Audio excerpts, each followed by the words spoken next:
Halo semuanya, saya Fahri Munandar. Di sini bersama dengan rekan saya Boy Sandi Kristiawan Sihombing dan Latiful Alamsyah. Kami dari mahasiswa program Pascasarjana Magister Teknologi Informasi Fakultas Ilmu Komputer Universitas Indonesia. Di sini akan menyampaikan terkait dengan tutorial penggunaan UDU 16 sebagai pemenuhan dari tugas mata kuliah Sistem Informasi Perusahaan. Pada kesempatan ini kami akan menyampaikan video tutorial tentang instalasi UDU, yang mana versi terakhir adalah versi 16. Kemudian transaksi pembuatan dua produk, transaksi pembuatan dua pemasok, transaksi pembuatan dua konsumen, dan transaksi yang terintegrasi.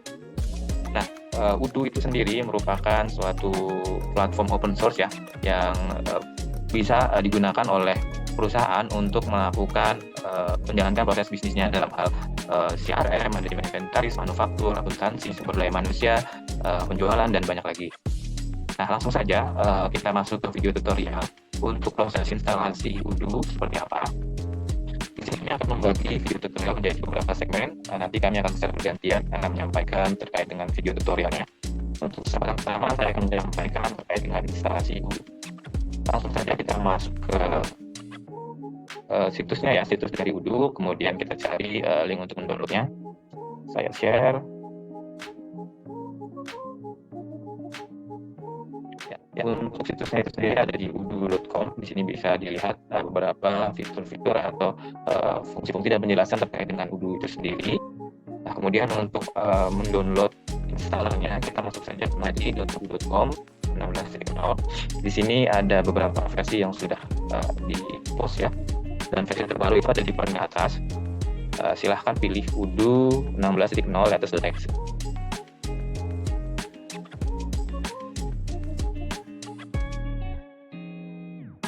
Baik, setelah file berhasil download, kita buka folder tempat downloadan tadi. Hasil unduhannya adalah seperti ini, dengan nama file UDU 16.0 latest Excel dengan ukuran file sekitar 270 MB. Mari kita jalankan untuk proses instalasinya. Jalankan Excel-nya klik 2 kali, kemudian nanti akan jalan ya proses instalasinya.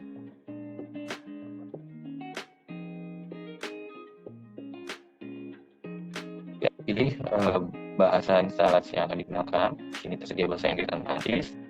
Pilih bahasa Inggris. Oke, di next saja. Kemudian ini yang pilihannya. Oke. Nah, kemudian pada pilihan dari yang akan diinstal, di sini ada UDU server, kemudian PostgreSQL atau PostgreSQL database. Jika sudah terinstall maka tidak perlu dicentang ya, karena ini juga disable. Silahkan pilih UDU server saja, kemudian dilanjut next. Kemudian letakkan destinasi foldernya. Di sini adalah tempat di mana kita akan menginstal UDU. Jadi database UDU juga nanti akan tersimpan di file yang kita buat ini. Buat folder baru di sini. Nama UDU 16.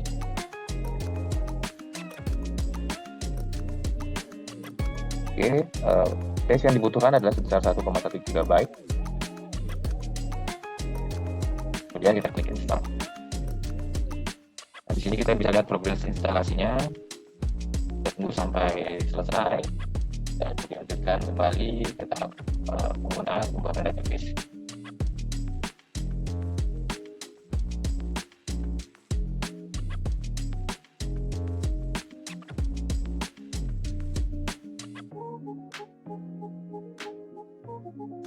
Ya, proses instalasi sudah selesai dengan status komplit.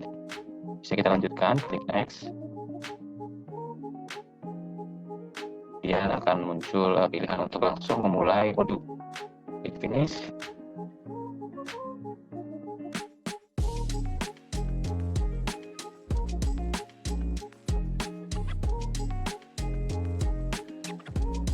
Ini adalah tampilan dari UDU 16-nya sendiri. Pertama kita masukkan master passwordnya ya, ini bisa di hide, unhide. Inputkan di sini passwordnya adalah LTP. Habis nilainya kita inputkan di sini, kita samakan dengan request ya.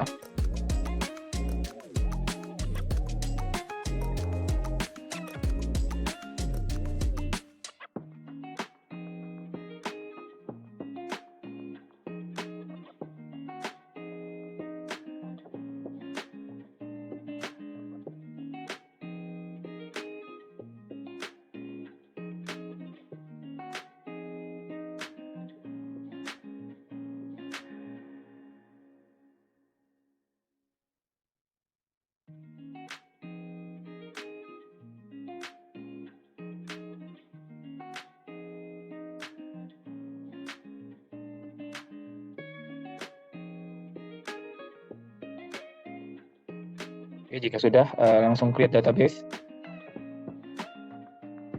Oke, jika sudah berhasil maka akan muncul web page seperti ini ya, login page dari Odoo yang akan kita gunakan.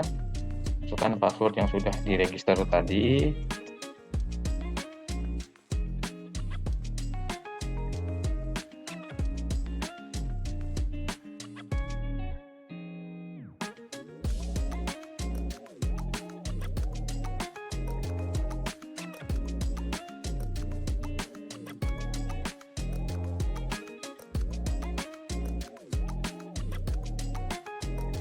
Ya, ini adalah tampilan dari Odoo itu sendiri. Berarti untuk instalasi sudah berhasil ya. Proses instalasi sudah selesai. Di sini ada fitur-fitur Odoo yang bisa digunakan. Baik, kita lanjutkan video tutorial kita kali ini. Selanjutnya saya akan menyampaikan terkait dengan pembuatan dua produk ya. Jadi di sini adalah tahapan perekaman referensi produk-produk apa saja yang akan kita simulasikan untuk transaksi. Langsung saja masuk ke aplikasi Odoo itu sendiri. Baik, saya akan membagikan tampilannya. Nah, untuk keperluan simulasi kita kali ini, kita menggunakan 3 modul ya, yaitu modul sales atau penjualan, modul inventory, persediaan, dan modul purchase ya, atau modul pembelian. Nah, untuk melakukan perekaman referensi produk, kita bisa masuk atau menggunakan modul sales ya. Di sini pastikan modulnya sudah terinstall. Oke, untuk masuk ke modul sales, kita pilih icon sebelah kiri atas, kemudian pilih modul sales. Nah, di sini akan muncul menu produk ya. Tambah saja sini klik produknya. Kemudian klik new sini untuk merekam data produk baru. Nah, di sini akan muncul tampilan referensi-referensi produk ya yang sudah direkam sebelumnya. Kemudian juga ada informasi berapa harganya dan berapa unit yang tersedia. Nah, untuk melakukan penambahan, klik new. Kemudian akan tampil form untuk perekaman data produknya. Nah, di bagian atas ini ada informasi-informasi detail produknya yang terdiri dari extra price, harga ekstra, kemudian mutasi keluar dan masuk barang tersebut, dan ada counter dari jumlah barang yang terjual dan jumlah barang atau produk yang dibeli. Kita langsung saja di sini untuk menambahkan produk name-nya, kita lengkapi di sini. Misalnya kita beri nama ini adalah kaos batik ya, seperti itu. Kemudian ada produk type di sini, apakah consumable atau service atau storable product. Nah, ini kita akan merekam produk yang bisa dijual nantinya ya. Kita pilih storable product. Kemudian invoicing policy di sini adalah kebijakan penginvoisannya ya, apakah ketika sudah diorder atau ketika barang diantar ya. Seperti itu. Kita pilih order quantities. Kemudian di sini lengkapi harga jual ya. Di sini harga jual dari produk yang akan kita rekam. Misalnya produk ini akan dijual dengan harga 50.000. Kemudian ada informasi pajak ya, ini sesuai dengan regulasi yang berlaku. Kemudian ada informasi biaya di sini kita isikan sebagai harga beli dari produk tersebut. Kita merekam dengan harga 30.000. Produk kategori bisa dipilih, pilih awal saja. Internal reference ini di sini bisa diisi atau tidak mandatory di sini, termasuk juga barcode. Kemudian produk teks dan company. Di sini produk teks kita isikan kaos ya. Internal note di sini bisa kita tambahkan misalnya kaos batik Solo seperti itu. Nah, di sini jika ingin menambahkan foto atau gambar bisa klik tombol edit sini ya. Nah, untuk melakukan proses penyimpanan seperti apa? Di sini ada tombol save manually, kita klik saja. Oke, seperti itu. Jika sudah muncul namanya seperti ini, berarti produk itu sudah tersimpan. Oke, kita lihat apakah produk sudah tersimpan atau belum. Bisa masuk ke menu products. Nah, di sini kita carikan kaos ya. Nah, seperti ini contohnya SA02 kaos batik. Oke, selanjutnya kita contohkan kembali untuk contoh lainnya ya. Ini di sini. Kemudian jika nama produknya,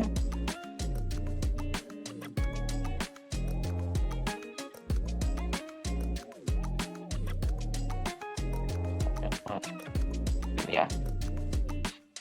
Kemudian bisa kita pilih sebagai dapat dijual dan dapat dilakukan persembelian. Nah, di sini pilih ya kali type-nya, kemudian invoicing policy-nya, masukkan harga belinya di sini, harga jualnya, kemudian masukkan biaya kemudiannya,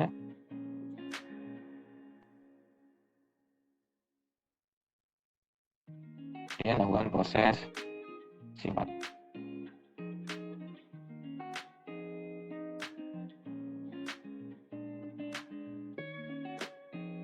Oke, selanjutnya terkait dengan perekaman referensi supplier atau vendors ya. Kita akan mencoba melakukan proses perekaman referensi pemasok. Ada di menu purchase ya, kita masuk ke menu purchase. Nah, di menu purchase kita pilih menu order, kemudian vendors. Di sini akan tampil daftar vendor-vendor yang terkait dengan perusahaan yang kita gunakan ya dalam simulasi. Nah, contohnya di sini sudah ada 2, akan kita coba lakukan proses penambahan. Untuk menambahkannya, klik tombol new. Nah, di sini akan tampil form perekaman vendornya. Nah, di bagian atas ada informasi per vendor ya, jadi ada informasi penjualannya, pembeliannya, kemudian rate pengirimannya, invoice dan tagihannya ya, seperti itu. Nah, di sini bisa dipilih jenis vendornya, apakah vendor sebagai individu atau company, kemudian alamatnya, ada informasi detailnya. Langsung saja kita lengkapi data vendornya. Yang pertama namanya ya, dan kita pilih sebagai ini atau tidak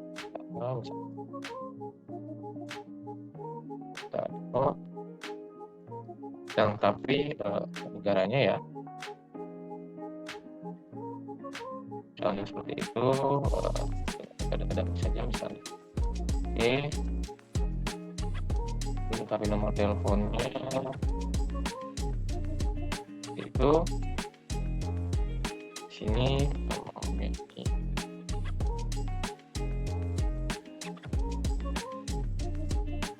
Ini NPWP, ID PKP bisa diisi ya kalau sudah ada informasinya, silahkan saja. Cukup seperti ini untuk proses perekaman vendornya. Untuk gambar ya, jika ada gambar dari vendornya bisa ditambah saja di sini. Langsung saja klik simpan. Vendornya sudah tersimpan ya, tandanya seperti ini sudah ada di bagian atas.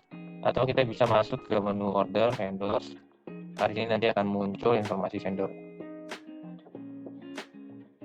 Oke, sebagai contoh tambahan kita akan coba tambahkan satu lagi ya terkait dengan vendors.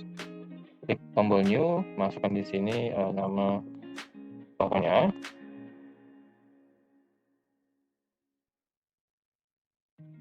Medan Merdeka. Pilihkan di sini ID-nya. Nah, seperti itu. Kemudian kita lengkapi nomor teleponnya. Nah, nomor telepon saja.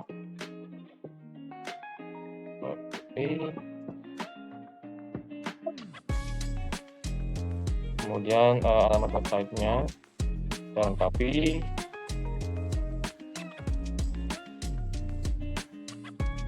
Kalau sudah bisa kita simpan, maka informasi vendornya akan keluar.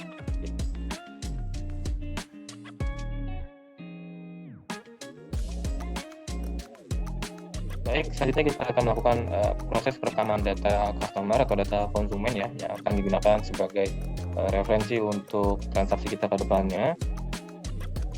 Untuk melakukan proses perekaman data customer, kita bisa menggunakan modul ya, modul penjualan sales.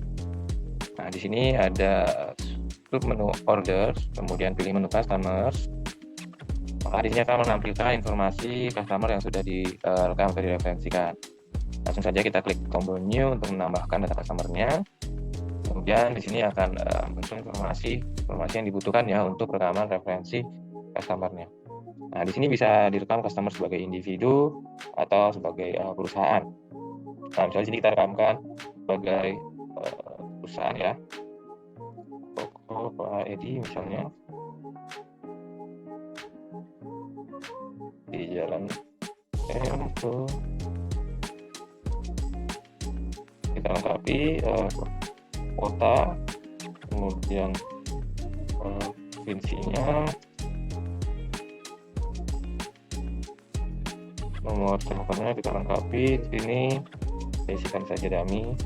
Dan jika sudah dilengkapi, lakukan proses simpan, maka datanya akan muncul di data customer seperti berikut. Saya contohkan kembali, misalnya di sini customer secara individu ya. Misalnya ini toko, pilih itu name-nya toko.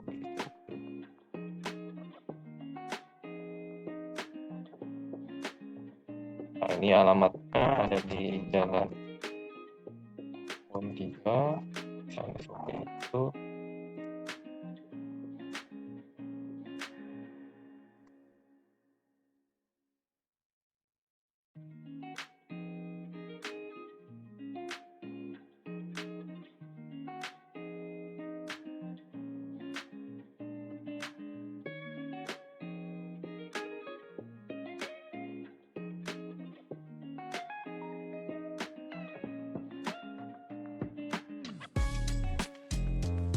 Kita lengkapi, kemudian tambahkan foto jika ada ya, kemudian klik simpan.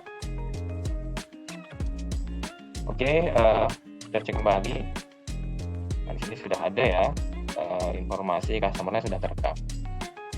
Baik, itu adalah tahapan perekaman dari referensi customer atau calon konsumennya nantinya ya. Terima kasih.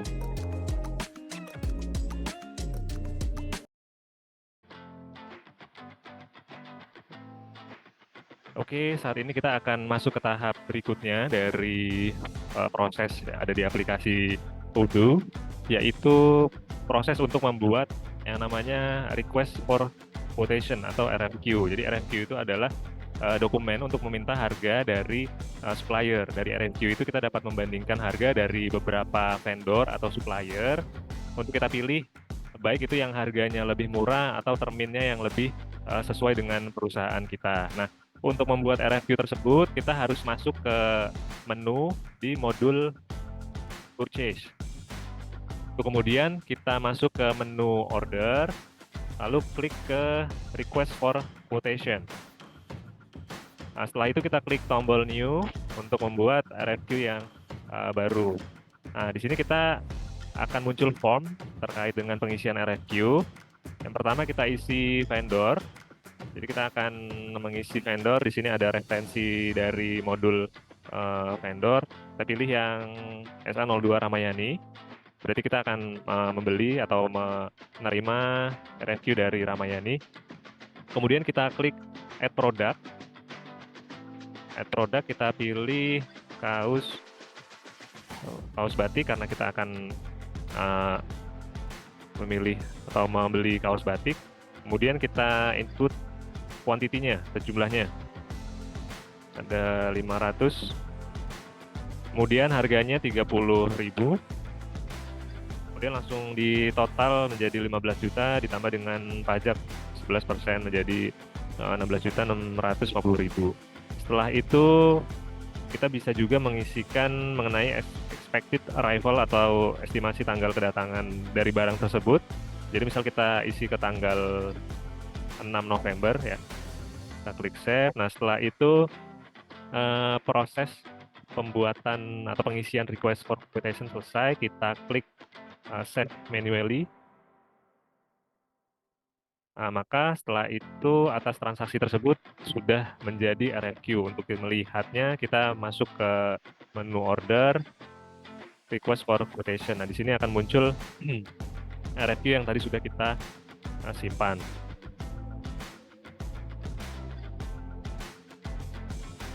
Jadi untuk membuat purchase order kita akan melihat berdasarkan RFQ yang sebelumnya sudah kita buat. Seperti di contoh ini ada 2 RFQ dari 2 vendor yang berbeda, namun harga yang diberikan oleh masing-masing vendor itu berbeda. Nah, kita pilih yang paling murah di sini, penawaran dari Ramayani. Kita klik RFQ dari Ramayani. Oke, di sini terlihat detail informasi RFQ-nya. Terdapat produk sebanyak 500 kaos dan juga harga per unitnya adalah 30.000.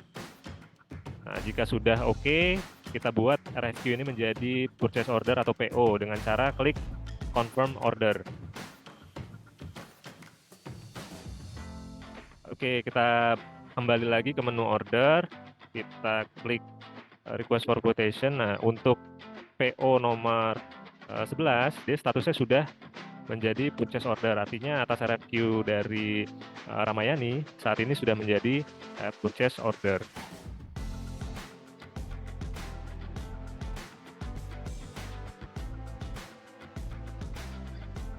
Oke, masuk ke tahapan berikutnya, yaitu kita akan menerima barang.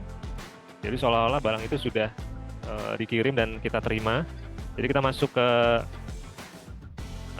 purchase order tersebut, kita klik. Kemudian kita klik receive product. Receive product, kita akan masuk ke form berikutnya, kita mengisikan jumlah produk yang kita terima. Oke, jadi kita terima ada 500 produk. Kemudian setelah itu kita klik tombol validate.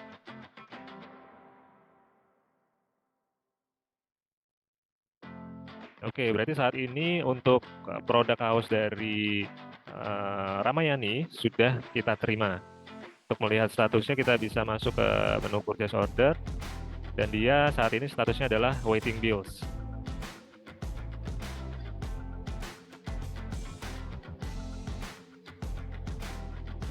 Oke, jadi kita masuk ke tahap berikutnya, yang terakhir yaitu mengirimkan vendor bills. Berarti berdasarkan barang yang sudah kita terima tadi, kita klik PO-nya. Oke, kita masuk ke form purchase order tersebut. Untuk create bill, kita klik tombol ada create bill.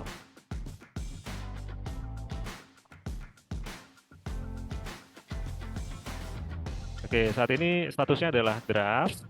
Jadi jika kita sudah sesuai, kita isikan bill date-nya. Seperti misalkan kita isi tanggal hari ini. Setelah itu kita confirm untuk proses approval.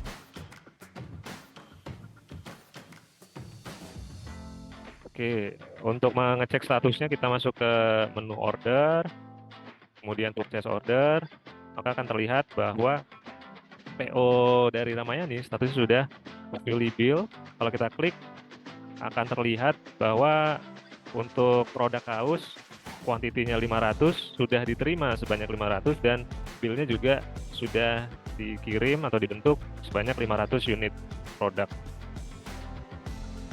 Berarti prosesnya sudah selesai untuk create bill.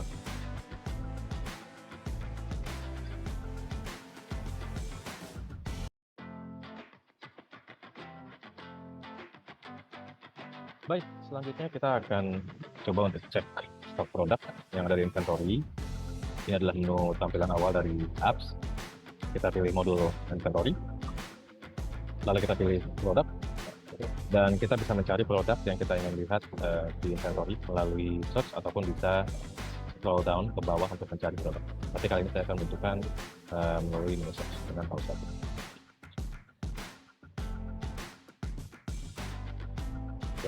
Ini adalah produk kaos batik yang dibeli oleh UMKM dari Ramayani, yaitu kaos batik dengan harga pembelian awal adalah 30.000 yang kemudian akan dijual dengan harga 50.000. Dan kita bisa melihat di sini bahwa saat ini kaos batik sudah ada 500 unit di dalam inventory. Setelah kita meyakinkan bahwa inventory kita sudah terpenuhi, kita akan masuk ke modul sales untuk membuat quotation.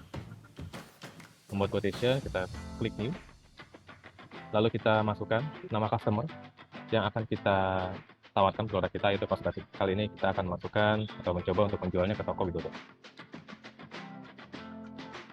Expiration adalah waktu atau tenggat akhir di mana kita harapkan toko Widodo memberikan feedback terkait dengan quotation yang kita ajukan dengan price list dalam rupiah. Payment terms-nya adalah immediate payment untuk segera dibayarkan. Lalu kita memilih produk apa yang akan kita coba untuk buat quotation-nya, yaitu kaos batik. Akan muncul description dari kaos batik, dan jangan lupa kuantitinya, yaitu jumlah kuantiti yang kita ajukan dalam quotation kita, yaitu kali ini adalah 300 unit dengan satuan harganya adalah 50.000. Oke, selanjutnya kita save. Setelah kita save, maka di sini quotation kita dan kita simpan, kita confirm. Setelah kita confirm, maka quotation kita akan berubah statusnya menjadi sales order. Kita juga bisa melakukan pengecekan terkait dengan jumlah produk dalam inventory. Kali ini saya akan coba menunjukkannya dengan cara scroll down dan dapat batik. Kita bisa melihat bahwa inventory yang awalnya adalah 500, tapi di sini sudah berkurang 300 di status purchased karena memang purchased ini artinya adalah produk tersebut akan kita tawarkan dan belum terrealisasi terjual gitu ya. Jadi 500 di sini artinya adalah memang secara faktualnya adalah 500, tapi secara purchased ketika nanti 300 terjual ke toko Widodo maka kan jadi 200. Ya, selanjutnya kita akan melihat status terakhir dari quotation kita setelah jadi sales order adalah untuk dilanjutkan ke to invoice. Kita kemudian melanjutkan untuk membuatkan customer invoice-nya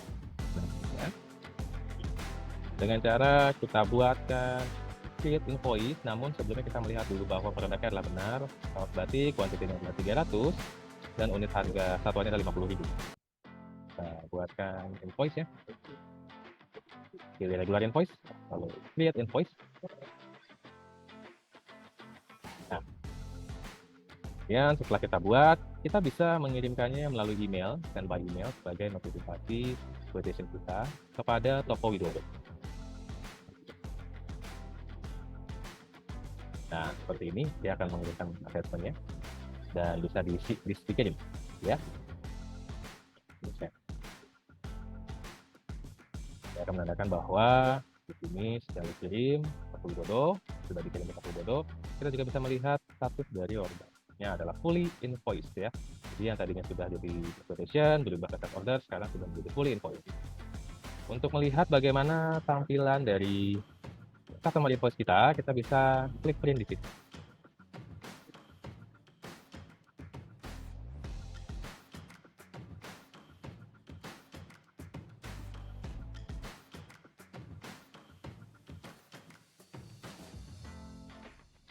Setelah kita klik print, maka dia akan terunduh. Kita bisa membuka filenya berupa PDF. Ini adalah customer invoice dari produk kaos batik yang kita coba tawarkan sebanyak 300 unit dengan satuan harganya adalah 50.000 ke toko Widodo. Dengan total invoice adalah 16.650.000. Ya, demikian hasil tangkapan layar dari penggunaan ataupun implementasi aplikasi Udo dalam pembelajaran FIP untuk kelas SA grup 2, yaitu dari Fahri, Saiful, dan juga saya Boy Santi. Demikian untuk tangkapan layar yang telah kami buat. Untuk selebihnya saya mengucapkan terima kasih. Assalamualaikum warahmatullahi wabarakatuh. Sampai jumpa.